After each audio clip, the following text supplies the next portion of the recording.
اعوذ باللہ من الشیطان الرجیم میں اللہ کی پناہ مانگتا ہوں شیطان مردود سے۔ بسم اللہ الرحمن الرحیم۔ اللہ کے نام سے شروع کرتا ہوں جو بڑے مہربان نہایت رحم والے ہیں۔ رب زدنی علما۔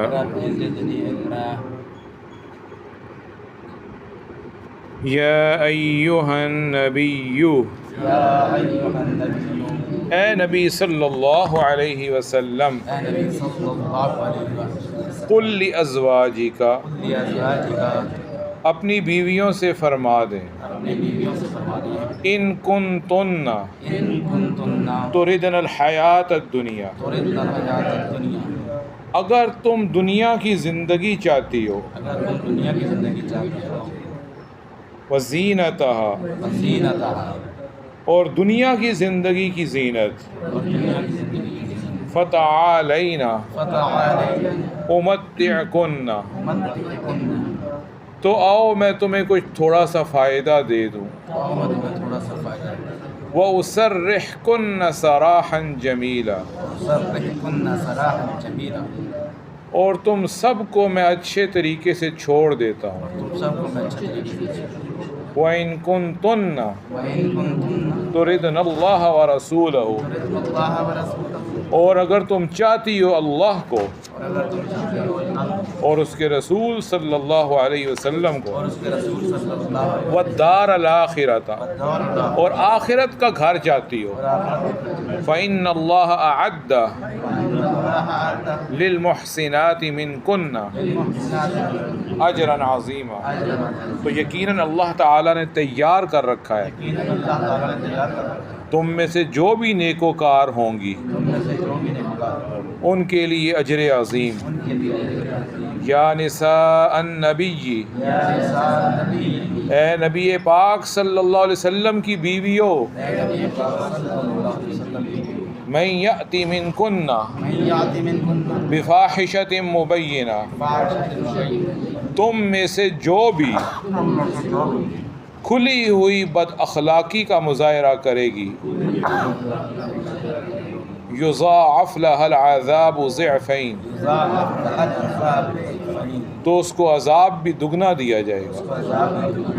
وَكَانَ ذَلِكَ عَلَى اللَّهِ يَسِيرًا، اور یہ بات اللہ کے لیے بہت آسان ہے۔ اللہ سبحانہ و تعالیٰ ان آیات مبارکہ میں فرما رہے ہیں، نبی پاک صلی اللہ علیہ وسلم کی بیوی ہو، اے نبی پاک صلی اللہ علیہ وسلم اپنی بیویوں سے فرما دیں اگر تم دنیا کی زندگی چاہتی ہو اور اس کی زینت، تو آؤ میں تمہیں تھوڑا سا فائدہ دے دوں۔ ان آیات مبارکہ میں اللہ تعالیٰ اپنے نبی پاک صلی اللہ علیہ وسلم کو حکم دے رہے ہیں کہ اپنی بیویوں سے فرما دیں کہ دو باتوں میں سے ایک قبول کرو، میرے ساتھ رہنا ہے تو دو باتوں میں سے ایک قبول کرو۔ اگر تم دنیا پر، دنیا کی رونقوں پر، دنیا کی زینتوں پر مائل ہو تو آؤ میں پھر تمہیں اپنے نکاح سے الگ کرتا ہوں، پھر میرے ساتھ تم نہیں رہ سکتی۔ اگر تم تنگی کے ساتھ زندگی گزارنا چاہتی ہو، صبر کر کے اللہ کی خوشی چاہتی ہو، اللہ کے رسول کی رضامندی چاہتی ہو، آخرت پسند ہے، تو پھر میرے ساتھ صبر کر کے رہو۔ میرے ساتھ بہت خوشحالیاں نہیں ہیں، میری زندگی تنگی والی ہے، صبر والی ہے۔ اللہ تمہیں آخرت میں نعمتوں سے سرفراز فرمائیں گے۔ اللہ راضی ہو جائیں نبی پاک صلی اللہ علیہ وسلم کی ساری بیویوں سے جو ہماری مائیں ہیں، سب نے اللہ کو اور اللہ کے رسول کو اور دار آخرت کو پسند کیا۔ جب اللہ نے اپنے نبی سے فرمایا کہ ان سے یہ پوچھیں کیا چاہتی ہو تم، تو سب نے کہا ہم دار آخرت چاہتے ہیں، ہم اللہ چاہتے ہیں، ہم اللہ کا رسول چاہتی ہیں۔ پھر آخرت کے ساتھ اللہ نے دنیا کی مسرتیں بھی عطا فرمائیں۔ حضرت عائشہ رضی اللہ عنہ کا بیان ہے، اس آیت کے اترتے ہی اللہ کے نبی میرے پاس آئے اور مجھ سے فرمانے لگے میں ایک بات تم سے کرنے والا ہوں، جواب دینے میں جلدی نہ کرنا، اپنے والد صدیق اکبر سے مشورہ کرنا اور اپنی والدہ سے بھی، اس کے بعد مجھے کوئی جواب دینا۔ یہ تو آپ جانتے ہی تھے کہ ناممکن ہے کہ میرے والدین، یعنی حضرت عائشہ فرماتی ہیں اللہ کے نبی کو پورا یقین تھا کہ میرے والدین کبھی بھی یہ نہیں چاہیں گے کہ میں اللہ کے رسول سے جدا ہو جاؤں۔ پھر نبی پاک صلی اللہ علیہ وسلم نے عائشہ کو یہ آیت پڑھ کے سنائی کہ اللہ تعالیٰ مجھے کہہ رہے ہیں اپنی بیویوں سے پوچھ لیں، میرے ساتھ رہنا ہے تو صبر کے ساتھ رہنا ہوگا، دنیا کی عیش و عشرت چاہیے تو بڑے امیر مل جائیں گے تمہیں جن نکاح کرنے کے لیے، کیا چاہتی ہو پھر؟ حضرت عائشہ فرماتی ہے میں نے فوراً جواب دے دیا، یا رسول اللہ اس میں ماں باپ سے مشورہ کرنے کی کون سی بات ہے، مجھے تو اللہ پسند ہے، مجھے تو اللہ کا رسول پسند ہے، مجھے تو دار آخرت پسند ہے، ہر شرط پر منظور ہے، مجھے کوئی نہیں چاہیے دنیا کی آسائشیں۔ اور آپ کی اور تمام بیویوں نے بھی وہی کہا جو میں نے کیا۔ اور روایت میں 3 دفعہ حضور صلی اللہ علیہ وسلم نے عائشہ سے فرمایا دیکھو ماں باپ سے مشورہ کرو پھر مجھے جواب دینا۔ حضرت عائشہ نے فرمایا میں نے ہر مشورہ کروں یا نہ کروں میں نے آپ کو پسند کیا ہے، بس میں نے اللہ کو پسند کیا دار آخرت۔ پھر جب حضور صلی اللہ علیہ وسلم نے میرا اطمینان بخش جواب سنا تو آپ خوش ہو گئے اور ہنس پڑے، سبحان اللہ صلی اللہ۔ پھر آپ دوسری ازواج مطہرات کے حجروں میں تشریف لے کے ان سے پہلے ہی فرما دیتے تھے کہ عائشہ نے تو یہ جواب دیا تم کیا کہتی ہو؟ سوال کرتے ہی کہا عائشہ تو یہ کہہ رہی تھی تم کیا کہتی ہو؟ وہ کہتی تھی یا رسول اللہ ہمارا بھی یہی جواب ہے۔ فرماتی ہیں اس اختیار کے بعد جب ہم نے آپ کو اختیار کیا تو یہ اختیار ہمارا طلاق میں شمار نہیں ہوا۔ مسند احمد میں ہے حضرت ابوبکر صدیق رضی اللہ عنہ نے حضور صلی اللہ علیہ وسلم کی خدمت میں حاضر ہونا چاہا، لوگ آپ کے دروازے پر بیٹھے ہوئے تھے اور آپ گھر کے اندر تشریف فرما تھے، کسی کو گھر آنے کی اجازت نہیں مل رہی تھی۔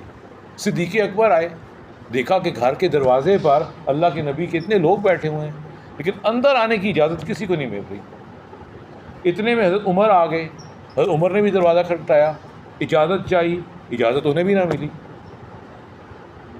تھوڑی دیر میں دونوں کو یاد فرمایا گیا، اللہ کے نبی نے تھوڑی دیر میں قاصد کو بھیجا کہ ابو بکر عمر دونوں کو بلاؤ۔ گئے، دیکھا کہ آپ کی ازواج مطہرات آپ کے پاس بیٹھی ہوئی ہیں اور آپ صلی اللہ علیہ وسلم خاموش ہیں۔ حضرت عمر نے کہا دیکھو میں اللہ کے پیغمبر کو بھی ہنسا دیتا ہوں۔ پھر کہنے لگے یا رسول اللہ کاش کہ آپ دیکھتے میری بیوی نے آج مجھ سے بہت روپے پیسے کا مطالبہ کیا ہے، وہ کہتی ہے آپ تنگ دست ہیں، پیسے ہمیں دیتے نہیں ہیں اور ہمیں پیسے دیا کریں۔ میرے پاس تو پیسے تھے کوئی نہیں، حضرت عمر فرما رہے ہیں میرے پاس پیسے تھے ہی کوئی نہیں۔ جب زیادہ ضد کرنے لگی تو میں نے ذرا اٹھ کے اس کی گردن ناپی۔ گردن ناپنے کا مطلب یہ ہے کہ اس کے بعد پھر تلوار تھی، میں نے اٹھ کے اس کی گردن ناپی۔ یہ سنتے ہی حضور ہنس پڑے اور فرمانے لگے عمر یہاں بھی یہی قصہ ہے، عمر یہاں بھی یہی قصہ ہے، یہ بھی سارے پیسے کے مطالبے میں بیٹھی ہوئی ہیں کہ حالات تنگ ہے اور پیسے چاہیے۔ دیکھو یہ سب بیٹھی ہوئی ہیں مجھ سے مال کا مطالبہ کر رہی ہیں۔ ابو بکر تو اٹھے اور حضرت عائشہ کی طرف لپکے، ان کی مطلب پٹائی کرنے کے لیے جو بھی، اور حضرت عمر اٹھے اور حضرت حفصہ کی طرف لپکے کہ اللہ کے نبی کو تنگ کر رہی ہو، تم پیسے کی ڈیمانڈ کر رہی ہو، افسوس تم اللہ کے رسول سے وہ مانگتی ہو جو اللہ کے رسول کے پاس ہے ہی نہیں۔ پیسے ان کے پاس کہاں سے آئے؟ وہ تو جو آتے ہیں سب خیرات کر دیتے ہیں۔ وہ تو کہ یہ خیر گزری جو اللہ کے نبی نے روک لیا، ورنہ عجب نہیں کہ دونوں بزرگ اپنی اپنی صاحبزادیوں کی پٹائی لگاتے ہیں، اور اللہ کے نبی نے دونوں کو روک دیا، رک جاؤ نہیں مارنا۔ اب تو سب بیویاں کہنے لگی کہ اچھا قصور ہوا، اب سے ہم حضور کو ہرگز اس طرح تنگ نہ کریں گی۔ تو اس کے بعد یہ آیتیں اتر گئیں اللہ کے نبی پر، اور اللہ کے نبی نے فرمایا اے نبی اپنی ساری بیویوں کو بلائیں اور ان سے پوچھیں دنیا چاہیے یا اللہ اور اس کا رسول چاہیے، یہ دونوں الگ الگ چیزیں ہیں۔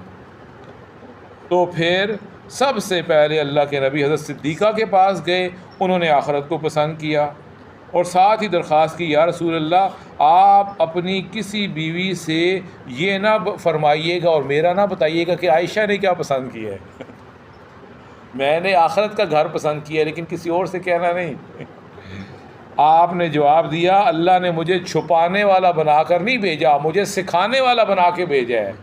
اگر تم نے اچھی بات کہہ دی ہے، آخرت کا گھر پسند کی ہے، تو میں اوروں کو بھی جا کے کہوں گا عائشہ نے تو یہ جواب دیا، تمہارا کیا جواب ہے؟ مجھ سے جو بھی پوچھے گی میں تو صاف صاف بتاؤں گا، میں کیوں اس کو چھپاؤں کہ عائشہ نے کیا جواب دیا؟ حضرت علی کا فرمان ہے طلاق کا اختیار اللہ کے نبی کو نہیں دیا گیا تھا، بلکہ یہ کہا گیا تھا آپ بیویوں سے پوچھ لیں دنیا چاہیے یا آخرت چاہیے۔ تو فرماتے ہیں آیت کے ظاہری لفظوں کے کبھی خلاف، پہلی آیت کے آخر میں صاف صاف موجود ہے، او میں تمہارے حقوق ادا کروں اور تمہیں رہائی دے دوں۔ اس میں علماء کرام کا اختلاف ہے کہ اگر آپ طلاق دے دیں تو پھر کسی کو ان سے نکاح جائز ہے یا نہیں، لیکن صحیح قول یہ ہے کہ جائز ہے، تاکہ اس طلاق سے وہ نتیجہ ملے، یعنی دنیا کی طلبی اور زینت اور رونق۔ یعنی اگر اللہ کے نبی کسی بیوی کو طلاق دے دیتے تو وہ کہیں اور نکاح کر سکتی تھی۔ کچھ علماء کہتے ہیں نہیں، نبی کی بیوی کہیں نہیں نکاح کر سکتی، کچھ کہتے ہیں نہیں کر سکتی ہے، کہیں اور کرے گی کسی مالدار کے ساتھ، تبھی تو پیسہ آئے گا، پھر اگر نکاح ہی نہیں کرے گی تو پھر پیسہ کیسے آئے گا؟ جب یہ آیت اتری تو اس کا حکم حضور صلی اللہ علیہ وسلم نے ازواج مطہرات امہات المومنین رضوان اللہ علیہن اجمعین کو سنایا۔ اس وقت آپ کی 9 بیویاں تھیں، 5 تو قریش سے تعلق رکھتی تھی، عائشہ، حفصہ، سودا، ام سلمہ رضی اللہ تعالی عنہن، اور صفیہ، اور کون سی تھی؟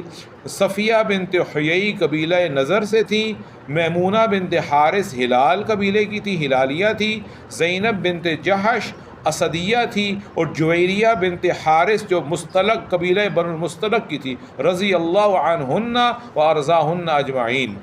امہات المومنین سب سے معزز قرار دے دی گئی اس آیت مبارکہ کے اندر۔ حضور صلی اللہ علیہ وسلم کی بیویوں نے، مومنوں کی ماؤں نے جب اللہ کو، اللہ کے رسول کو اور آخر کے گھر کو پسند کیا، حضور صلی اللہ علیہ وسلم کے گھر میں ہمیشہ کے لیے مقرر ہو گئیں، تو جناب باری عز اسمہ اس آیت میں انہیں واعظ فرما رہے ہیں اور فرما رہے ہیں اے نبی کی بیویوں، تمہارا معاملہ عام عورتوں جیسا نہیں ہے۔ اگر تم نے نبی کی فرمانبرداری سے سرتابی کی اور کوئی بد اخلاقی تم سے سرزد ہو گئی تو تمہیں دنیا اور آخرت میں عذاب بھی دگنا ہوگا، کیونکہ تمہارے رتبے بڑے ہیں، تو بڑے رتبوں والوں کو پھر گناہوں سے بچنا چاہیے، تمہیں گناہوں سے بالکل دور رہنا چاہیے، ورنہ رتبے کے لحاظ سے مشکلات بھی بڑھ جائیں گی۔ نعوذ باللہ من ذلک۔ اللہ پر ساری باتیں آسان ہیں، یہ فرمانا بطور شرط کے، اور شرط کا ہونا ضروری نہیں ہے۔ یعنی کہہ رہے ہیں اللہ تعالیٰ کیا آیت میں فرما رہے ہیں، اگر تم نے بے حیائی کی تو تمہیں دگنا عذاب ہوگا۔ یہ بعض دفعہ شرط لگائی جاتی ہے لیکن اس شرط پر عمل ناممکن سا ہوتا ہے، وہ شرط دنیا میں پائی نہیں جا سکتی، وہ شرط لگا کر صرف بات ہمیں سمجھائی جاتی ہے۔ یعنی کہنے کا مطلب یہ امپاسبل، ناممکن ہے کہ نبی کی بیویوں سے بے حیائی ہو، اس لیے کہ اللہ تعالیٰ کائنات کی مقدس ترین عورتیں نبی کے نکاح میں دیتے ہیں۔ یہ اللہ تعالیٰ کا فرمان بالکل ایسا ہے جیسا کہ اللہ نے قرآن میں فرمایا لئن اشرکت لیحبطن عملک ولتکونن من الخاسرین۔ اللہ اپنے نبی صلی اللہ علیہ وسلم کو مخاطب کر کے کہہ رہے ہیں اے نبی صلی اللہ علیہ وسلم، اگر آپ نے شرک کیا تو آپ کے سارے عمل ضائع ہو جائیں گے اور آپ دنیا آخرت میں خسارے میں ہو جائیں گے۔ یہ صرف بات سمجھانے کے لیے ہے، ورنہ یہ ناممکن ہے کہ اور بالکل ناممکن ہے کہ نبی پاک صلی اللہ علیہ وسلم شرک کریں، لیکن اللہ نے صرف یہ بات سمجھائی۔ اور آگے اللہ ایک اور جگہ فرماتے ہیں وَلَوْ أَشْرَكُوا لَحَبِطَ عَنْهُمْ مَا كَانُوا يَعْمَلُونَ۔ اللہ نے مختلف نبیوں کا قرآن میں ذکر کیا اور آخر میں فرمایا اگر یہ نبی شرک کرتے تو ان کے سارے عمل ضائع ہو جاتے۔ لیکن یہ صرف شرطیہ جملہ بات سمجھانے کے لیے ہے، ورنہ یہ ناممکن ہے کہ انبیاء شرک کریں۔ اور اسی طرح اللہ تعالیٰ فرماتے ہیں قُلْ إِنْ كَانَ لِلرَّحْمَٰنِ وَلَدٌ فَأَنَا أَوَّلُ الْعَابِدِينَ۔ اے نبی لوگوں کو بتائیں اگر رحمان کا کوئی بیٹا ہوتا، جیسا کہ یہودی کہتے ہیں عزیر علیہ السلام اللہ کے بیٹے ہیں، عیسائی کہتے ہیں عیسیٰ علیہ السلام اللہ کے بیٹے ہیں، اے نبی آپ ان سب سے کہہ دیں اگر رحمان کا کوئی بیٹا ہوتا تو سب سے پہلے رحمان کے بیٹے کی عبادت میں کرتا۔ لیکن یہ شرط ناممکن ہے، رحمان کا بیٹا ہونا ہی امپاسبل ہے، ناممکن ہے۔ اسی طرح اللہ تعالیٰ فرماتے ہیں لو اراد اللہ ان یتخذ ولدا لاصطفیٰ مما یخلق ما یشاء۔ اگر اللہ چاہتے تو اپنی مخلوق میں سے جو اللہ کو پسند ہوتا اس کو اپنا بیٹا بناتے، لیکن یہ ہے ہی ناممکن اللہ مخلوق میں سے کسی کو بیٹا بنائیں۔ یہ تو جو ہے اللہ تعالیٰ نے صرف بات سمجھانے کے لیے بتایا ہے۔ تو کچھ شرطیں ایسی ہوتی ہیں، کچھ شرطیہ جملے ایسے ہوتے ہیں وہ صرف بات سمجھانے کے لیے ہوتے ہیں، ورنہ یہ ہو نہیں سکتا کہ ویسے ہو۔ تو فرماتے ہیں کہ یہ بھی بالکل اسی طریقے سے ہے۔